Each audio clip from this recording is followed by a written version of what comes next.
Hello students, once again welcome to our YouTube channel political science hub. आज की class में हम पढ़ने जा रहे हैं पॉलिटिकल साइंस का सबसे इम्पोर्टेंट टॉपिक, जिसको हम फंडामेंटल राइट्स कहते हैं। तो अब हम क्लास को स्टार्ट करते हैं कि फंडामेंटल राइट्स आखिर होते क्या हैं। तो बेसिकली जो फंडामेंटल राइट्स हैं आपके फंडामेंटल राइट्स आपके part third of Indian constitution में आते हैं।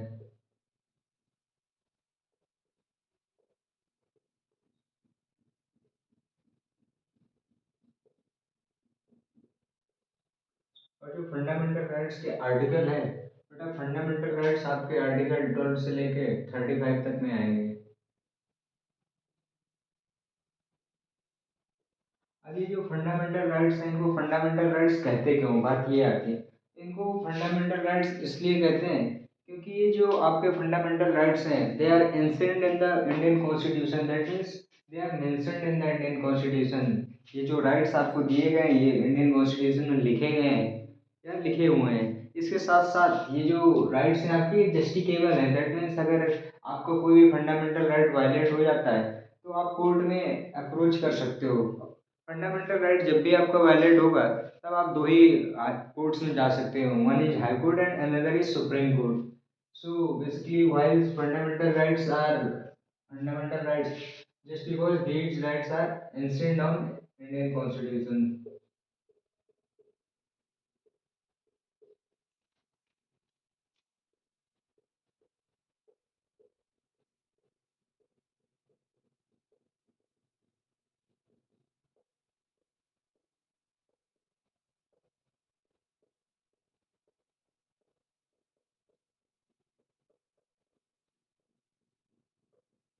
And also they are justicable.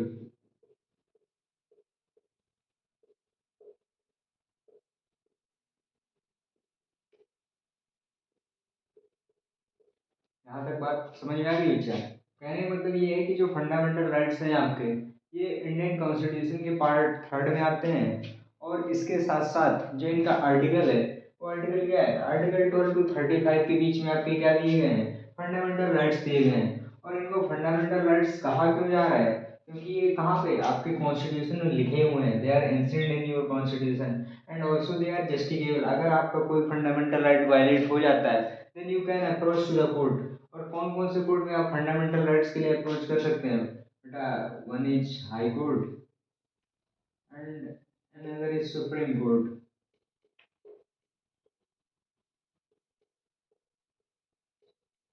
बेटा आर्टिकल 226 के तहत आपको यहाँ पे जो आपका राइट वायलेट हुआ है, उसके अकॉर्डिंग आपको क्या बोलते हैं उसको भरपाई की जाएगी। और इसके बाद सुप्रीम कोर्ट में आर्टिकल 32, बेटा आर्टिकल 32 क्या है, राइट टू कॉन्स्टिट्यूशनल रेमेडीज। इसको डॉक्टर भीमराव अम्बेडकर ने heart and soul of Indian constitution बोला हुआ है। यहाँ तक कोई समस्या है किसी को?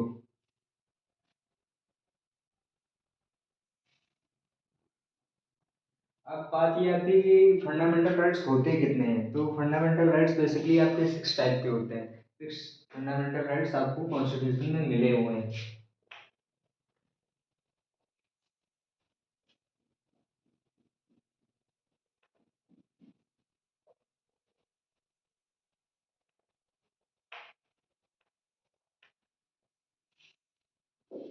पहला फंडामेंटल राइट है आपका राइट टू इक्वलिटी।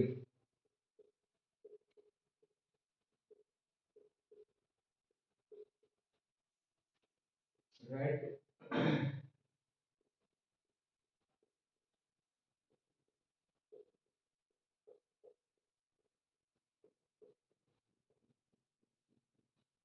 आर्टिकल 14 से लेके आर्टिकल 18 के बीच में आपका राइट टू इक्वलिटी आता है। राइट टू इक्वलिटी का क्या मतलब है, यहाँ पे सारे सिटीजन्स हैं जो कंट्री के, all the citizens of the country should be treated equally. कहने का मतलब ये है कि इक्वलिटी बिफोर लॉ है। राइट टू इक्वलिटी का क्या मतलब है, इक्वलिटी बिफोर लॉ।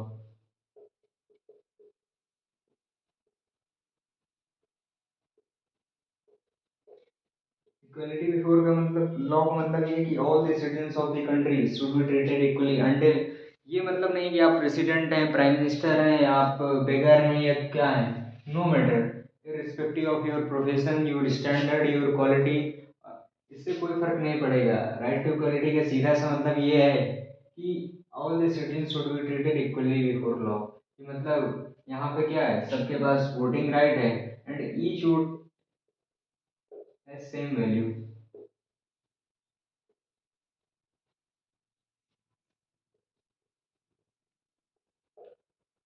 एंड इसके साथ साथ क्या है, all the citizen should be treated equally.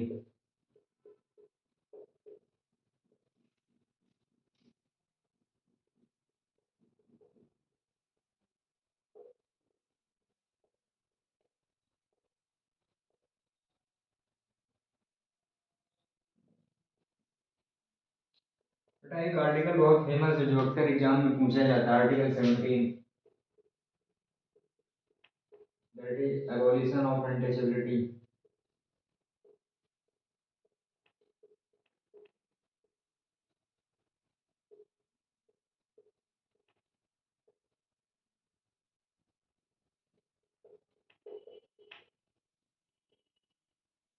एक टर्म आपने सुना होगा हरिजन। हरिजन का मतलब होता है चिल्ड्रन ऑफ गॉड।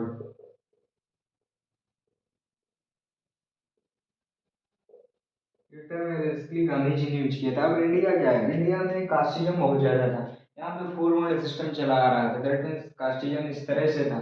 मनुस्मृति को हम लोग फॉलो करते थे। मनुस्मृति जो हमारी फर्स्ट लॉ बुक है, यहाँ पे क्या था कि ब्राह्मणिकल डोमिनेंस था। जब ब्राह्मणिकल डोमिनेंस था तो उसमें जो शूद्र कम्युनिटी थी उसको हम लोग क्या करते थे, एज अ सर्विस। जैसे यूरोपियन कंट्रीज में क्या था, फ्यूडल सिस्टम चलता था। फ्यूडल सिस्टम क्या होता है कि मतलब एक मास्टर होगा फ्यूडल सिस्टम में। फ्यूडल सिस्टम में एक मास्टर होगा और दूसरा स्लेव होगा, और स्लेव का क्या काम होगा, मास्टर्स को सर्विस प्रोवाइड करना।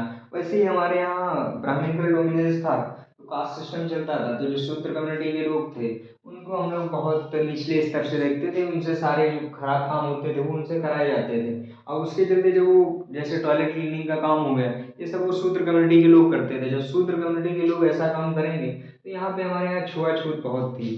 तो इस चीज को ध्यान में रखते हुए हमारे इंडियन कॉन्स्टिट्यूशन ने एक आर्टिकल बना दिया, आर्टिकल 17, दैट मीन्स अगर कोई भी ऐसा काम कर रहा है तो उसके साथ क्या होगा, बाई लॉ उसके साथ ट्रीटमेंट किया जाएगा। दैट मीन्स इंडिया में आप अनटचेबिलिटी जैसी प्रैक्टिस को प्रैक्टिस नहीं कर सकते हैं। तो बेटा राइट टू इक्वलिटी समझ में आ गया। दैट मीन्स कहने का मतलब ये है कि यहाँ पे क्या है, everyone should be treated equally. यहाँ पे मेन कॉन्सेप्ट किस चीज का लग रहा है, इक्वलिटी का।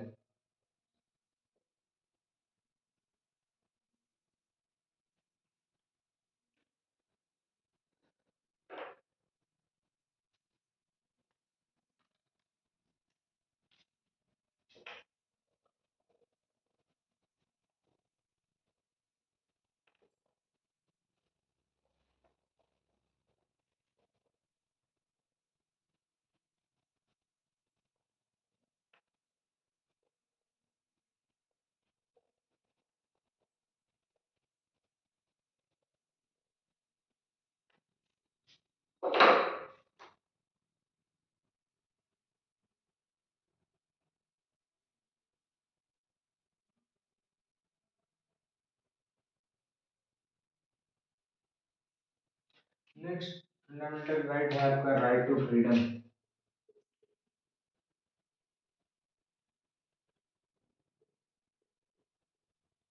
आर्टिकल 19 से लेकर आर्टिकल 22 के बीच में आता है।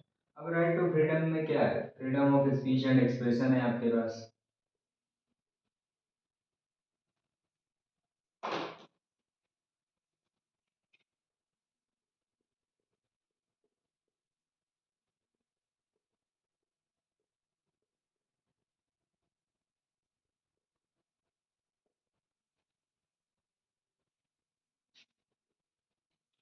Freedom of speech and expression के साथ you can form any freedom to form any association.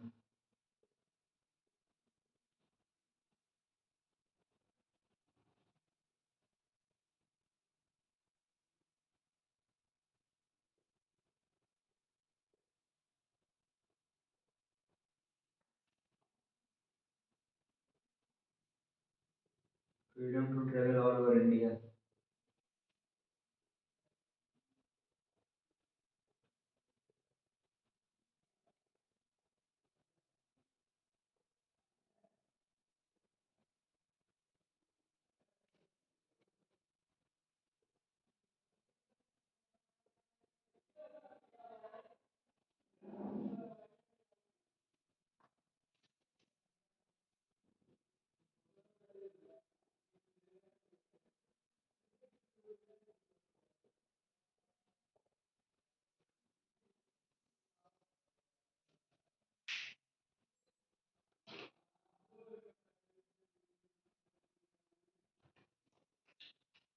अब नेक्स्ट जो फंडामेंटल राइट है आपका वो है राइट टू फ्रीडम। बहुत सारे बच्चों को कंफ्यूजन हो जाता है राइट टू फ्रीडम और right to freedom of religion में। तो बेटा दोनों बेसिकली अलग अलग है। राइट टू फ्रीडम में क्या है, आपके पास freedom of speech and expression है। That means you can express your views.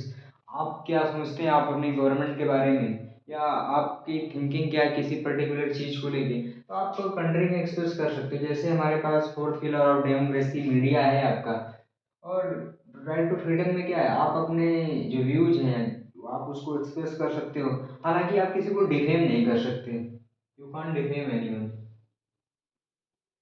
आप अपनी बात रखिए बट आप किसी को पॉइंट आउट करके डिफेम नहीं कर सकते। इसके साथ साथ क्या है, आप इंडिया में कोई भी एसोसिएशन बना सकते हैं। जैसे आप देखते हैं ट्रेड यूनियन के होते हैं, बिजनेस एसोसिएशन होते हैं, या किसान यूनियन हो गए। क्या आप कोई भी एसोसिएशन इंडिया में फॉर्म कर सकते हैं, आपको कंप्लीट फ्रीडम है, आप अपनी पॉलिटिकल पार्टी बना सकते हैं।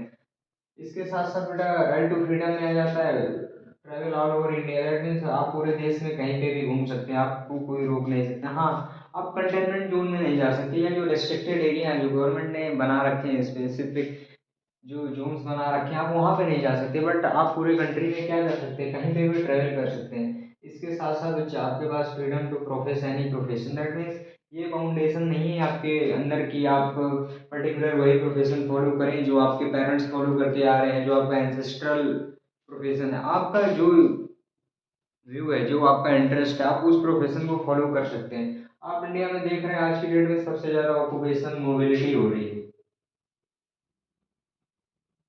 लास्ट 10th में आप पढ़ के आए होंगे बच्चा, ऑक्यूपेशनल मोबिलिटी।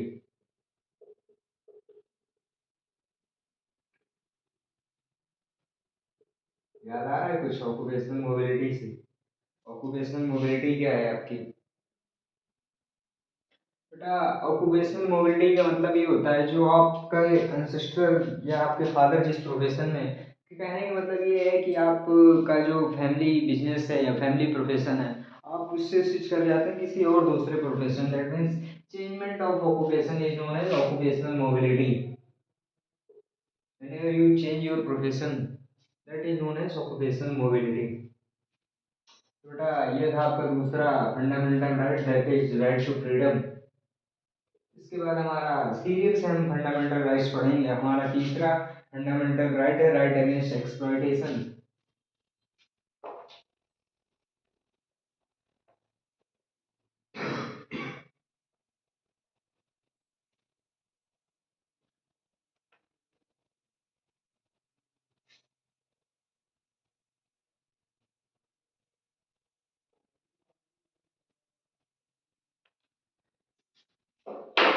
आप सीयूटी पीजी की क्लास में पढ़ रहे हैं, हालांकि फंडामेंटल राइट्स आपके क्लास 9th में भी हैं, क्लास 8th में भी हैं।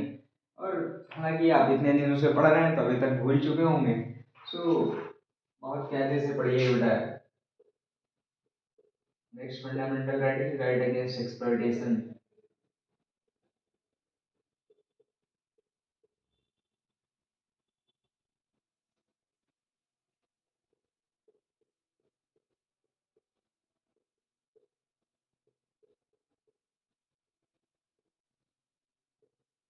बेटा राइट अगेंस्ट एक्सप्लॉयटेशन आपका आर्टिकल 23 से आर्टिकल 24 के बीच में आता है।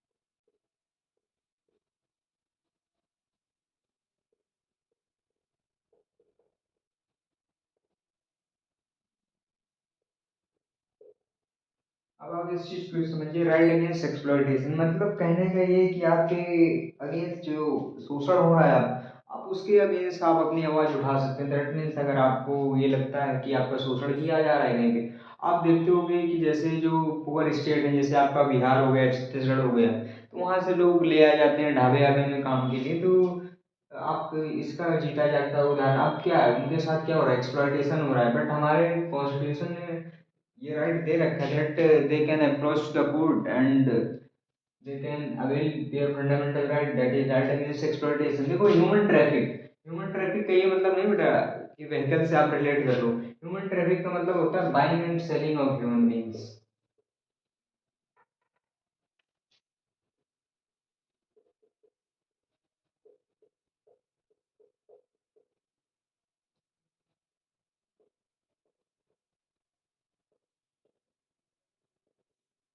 बेटा ह्यूमन ट्रैफिक आज भी बहुत प्रैक्टिस की जाती है, खासकर फीमेल्स में।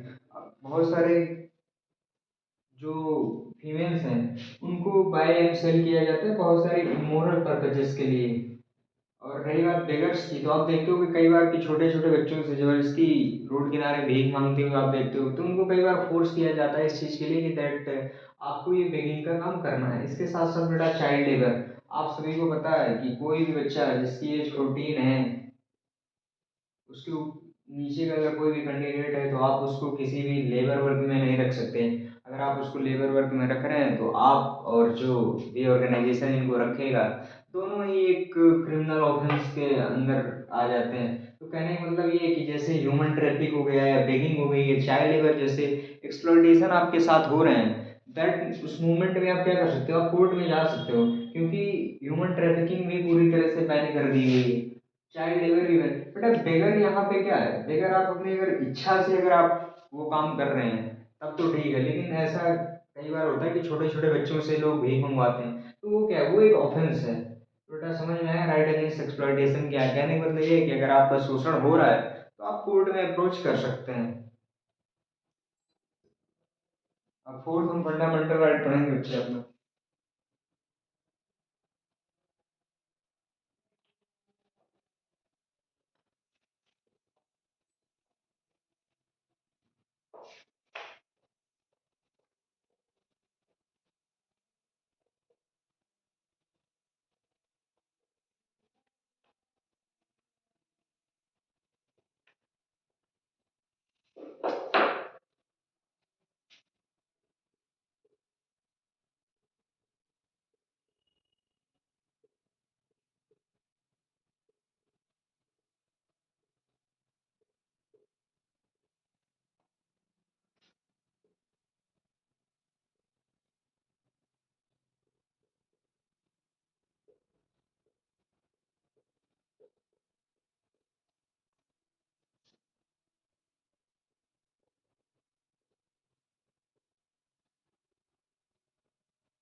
देखो, इंडिया आपका सेकुलर कंट्री, दैट मीन्स यहाँ पे इंडिया में कोई ऐसा रिलीजन नहीं है जिसको स्पेशल प्रायोरिटी दी जाए, या कोई ऐसा रिलीजन नहीं है जिसको हम इंफीरियर करें। सेकुलरिज्म का ये मतलब होता है country where all the religions should be treated equally. That means यहाँ पे क्या है, सारे रिलीजन्स लॉ के सामने इक्वली ट्रीट किया जाएगा। तो ऐसा नहीं कि हिंदू यहाँ पे मेजोरिटी है तो हिंदुओं को स्पेशल स्टेटस दे दिया जाए, या कोई माइनॉरिटी में है तो उसको सप्रेस कर दिया है। हमारे यहाँ मेजोरिटेरियनिज्म का कॉन्सेप्ट नहीं अपनाया गया।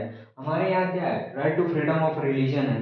That means you can follow any religion. अगर आपको जिसमें बिलीफ है या जो रिलीजन आपको अच्छा लगता है, आप उस रिलीजन को फॉलो कर सकते हैं। Right to freedom of religion ही यही है। पहला पॉइंट तो यही बेटा कि all the religion should be treated equally.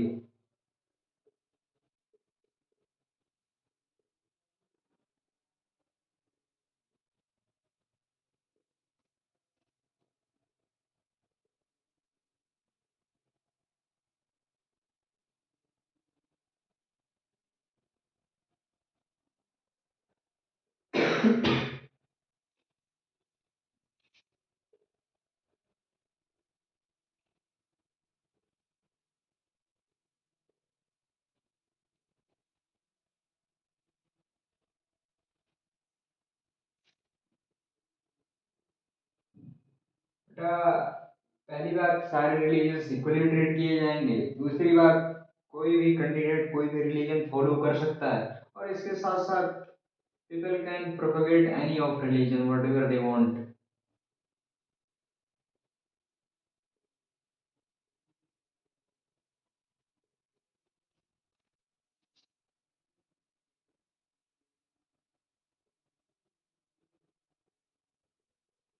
आप प्रोपोगेट कर सकते हैं, दैट मीन्स अपने धर्म का प्रचार प्रसार कर सकते हो, बट आप किसी दूसरे रिलीजन को डिफेम नहीं कर सकते, ना उसको नीचा दिखा सकते। कहने का मतलब ये है कि इंडिया में जो right to freedom of religion है, पहली बात ये है कि वहाँ पे सारे रिलीजन्स इक्वली ट्रीट किए जाएंगे। इसके साथ साथ क्या है कि आप कोई भी रिलीजन फॉलो कर सकते हो जिसमें आपका बिलीफ है, आप जिस पे ट्रस्ट करते हो। और इसके साथ साथ आप कोई भी रिलीजन प्रोपोगेट कर सकते हो without defaming any other religion. तो बेटा चार फंडामेंटल राइट आपके कंप्लीट हो गए।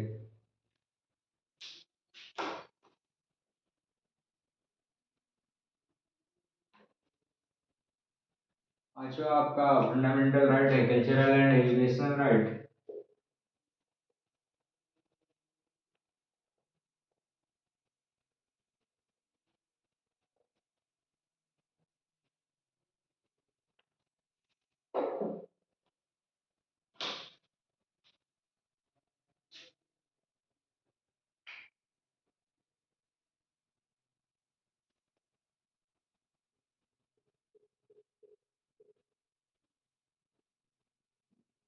अच्छा, कौन सा राइट है कल्चरल एंड एजुकेशनल राइट।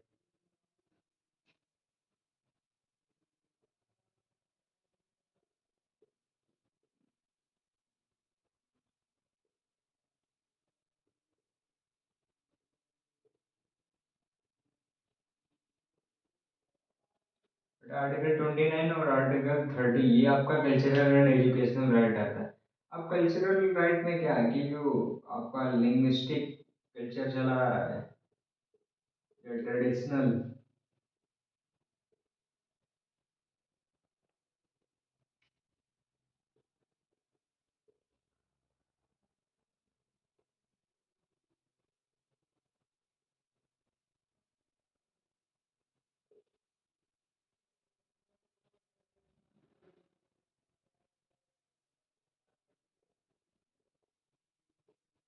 देखिए, जो कल्चरल एंड एजुकेशनल राइट है इसका मतलब ये है कि जो माइनॉरिटी कम्युनिटी है आपकी, तो हमारे यहाँ क्या है, इंडिया बहुत डाइवर्सिफाइड कंट्री है। यहाँ पे अलग अलग रिलीजन के लोग हैं, अलग अलग कम्युनिटी के लोग हैं। जैसे आपकी शेड्यूल्ड ट्राइब्स हो गए, तो इनका कल्चर क्या है, फॉरेस्ट में रहते हैं। अब ये जब फॉरेस्ट में रहते हैं तो इनका जो ट्रेडिशन है वो भी डिफरेंट है। तो अब इनका जो कल्चर है वो मेंटेन रहे, इसके लिए हमने एक फंडामेंटल राइट बनाया कल्चरल एंड एजुकेशनल राइट। और इनका जो कल्चर है इसको मेंटेन रखने के लिए हमने बहुत सारे ट्राइबल इंस्टीट्यूट्स भी बनाए हुए हैं, ताकि जो अब क्योंकि जो फॉरेस्ट में बहुत सारे मेडिसिनल प्लांट्स भी पाए जाते हैं, तो इनको आयुर्वेदा की अच्छी नॉलेज होती है। और जो ट्रेडिशनल हमारे चीज़ें हैं, ये जो कल्चर है, सोशियो ट्रेडिशनल कल्चर है, उसमें भी इनका जो कल्चर है मेंटेन रहे, इसलिए हमने कल्चरल एंड एजुकेशनल राइट बनाया। एंड एजुकेशनल राइट में क्या है बेटा, free and compulsory education for the children up to age 14। इनकी एज 14 ईयर्स है, उनको क्या कर दिया गया है, एजुकेशनल राइट्स दे दिए गए हैं। मतलब क्या, किसी भी टाइप का कोई डिस्क्रिमिनेशन नहीं होगा एजुकेशनल राइट में। फ्री एंड कंपल्सरी एजुकेशन है 14 ईयर्स। अगर आपके पास रुपए नहीं तो गवर्नमेंट आपको फ्री एंड कंपलसरी एजुकेशन। आपने एक स्कीम का नाम सुना होगा, सर्व शिक्षा अभियान। उसके तहत क्या है, एलिमेंट्री एजुकेशन जो है या 14 ईयर्स ऑफ एज की तक की एजुकेशन है वो आपको फ्री दी जाएगी।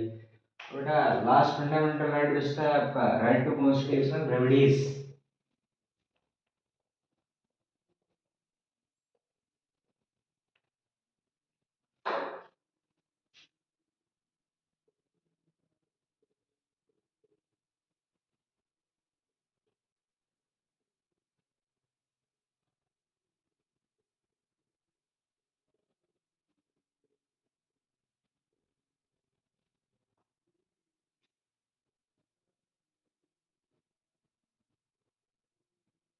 आर्टिकल 32 में आता है ये। बेटा, डॉक्टर भीमराव अम्बेडकर ने इसको heart and soul of Indian constitution लिखा था। ये आया हुआ क्वेश्चन है।